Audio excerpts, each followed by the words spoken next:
દોસ્તો છેલ્લા કેટલાય સમયથી આમ આદમી પાર્ટીના ધારાસભ્ય દેડિયાપાડાના ચૈત્ર વસાવા જે છે ચર્ચામાં છે, ત્યારે એમની જેલની સજા ગઈકાલે લંબાવાઈ હતી. ત્યારે અરવિંદ કેજરીવાલ જે છે એમણે પોતાના નિવેદનો વ્યક્ત કર્યા હતા. શું છે હકીકત? હવે તો એવું વાત સામે આવી રહી છે કે એમણે ઓફર મળી છે કે જે તેઓ જાહેરમાં જે વ્યક્તિએ કેસ કર્યો છે એમની સામે માફી માગશે તો હવે એમને જેલમાંથી પણ રાહત મળી શકે છે. તો પછી એવા પણ સવાલો છે કે એમને પોતે જે કાંઈ પણ છે એ હાઈકોર્ટના ધક્કાઓ નહીં ખાવા પડે. શું છે હકીકત એ જાણવી રહી. શું કહ્યું છે અરવિંદ કેજરીવાલ છે, આ તમામ વિષયે વિગતે વાત કરવા માટે આજના વિડીયોમાં અંત સુધી બન્યા રહેજો.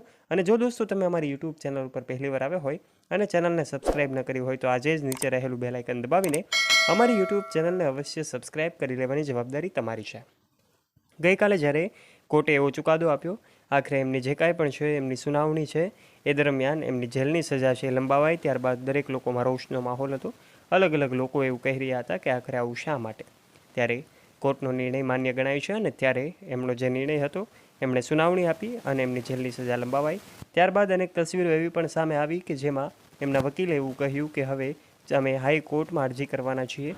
પરંતુ આજે આ ઘટનાએ ક્યાંક અલગ જ દિશા બદલી છે, અલગ જ વળાંક લીધો છે.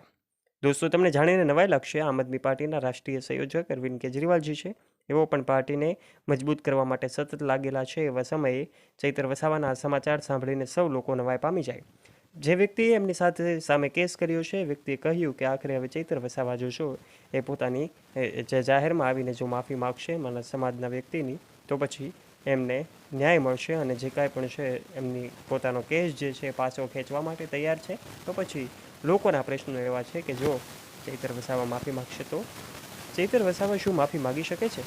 દોસ્તો આ તમામ સવાલોની વચ્ચે આ હવે જાણવું રહ્યું કે આખરે એમને જેલની સજામાંથી મુક્તિ જોઈતી હોય કે પછી હાઈકોર્ટમાંથી ધક્કા ન ખાવા હોય તો હવે એમને જેલની સજામાંથી મુક્તિ મેળવવા માટે માફી માગવી પડશે.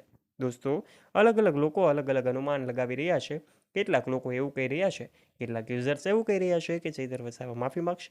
તો પછી કેટલાક લોકોનું એવું પણ માનવું છે કે એ નહીં માફી માગીને તે ઝૂકી નહીં જાય. આખરે શું છે હકીકત એ તો હવે એ જ જાણે છે, કારણ કે અત્યારે તો તેઓ નહીં સ્થિતિ જે છે એ દયનીય છે. એવા સમયે અલગ અલગ લોકોમાં જનાક્રોશ પણ ખૂબ વધારે છે. લોકો જે છે ઉગ્રતા પકડી રહ્યા છે. દિવસે ને દિવસે આ મામલો સોશિયલ મીડિયામાં ખૂબ વાયુવેગે ફેલાયેલો જોઈ શકાય છે. એવા સમયે અલગ અલગ લોકોના અલગ અલગ અનુમાનો સામે આવી રહ્યા છે. લોકો જે છે કેટલાક લોકો અફવાઓ પણ ફેલાવી રહ્યા છે. અફવાઓથી બચીને રહીને સાચી માહિતી જાણવાનો આ સમયમાં પ્રયત્ન કરવો જોઈએ, કારણ કે સોશિયલ મીડિયા પર ફેલાતી એ તમામ માહિતી સાચી હોય એ દરેક બાબત પુષ્ટિ થતી નથી.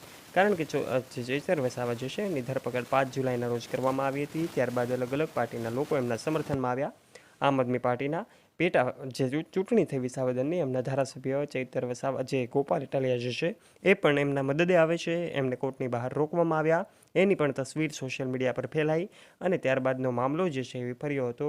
પરંતુ જે ગોપાલ ઇટાલિયા છે એમને કોર્ટની અંદર જવા પણ દેવામાં આવે છે અને પછી એમને પોતાની રજૂઆત પણ કરે છે. ત્યારે આ સમગ્ર મુદ્દા બાદ હવે ચર્ચાનો વળાંક ત્યારે આવ્યો કે જ્યારે એમની સુનાવણી હતી અને કોર્ટે એમની જેલની સજા લંબાવી. પરંતુ હવે એ વાત સામે આવી રહી છે કે આખરે હવે જો માફી માગશે તો તમામ કેસ સોલ્વ થઈ જશે. શું લાગે છે તમને આ તમામ બાબતો વિશે? આપના મંતવ્યો નીચે કમેન્ટ બોક્સમાં આપ કમેન્ટ કરીને અવશ્ય જણાવજો. દોસ્તો આ નિર્ણય ક્યાં સુધી લંબાઈ શકે છે? આપના વિચારો કમેન્ટ બોક્સમાં આવકાર્ય છે. અને જો વિડીયો ગમ્યો હોય તો વિડીયોને લાઇક કરજો. તમારા ફ્રેન્ડ્સ સાથે આ વિડીયોને શેર કરવાનું ના ભૂલતા. તથા આવાને આવા રસપ્રદ અને રોચક વિડીયોઝ નિહાળવા માટે અત્યારે જ નીચે રહેલું બેલ આઇકન દબાવીને અમારી યુટ્યુબ ચેનલને અવશ્ય સબસ્ક્રાઇબ કરી લેવાની જવાબદારી તમારી છે. ધન્યવાદ.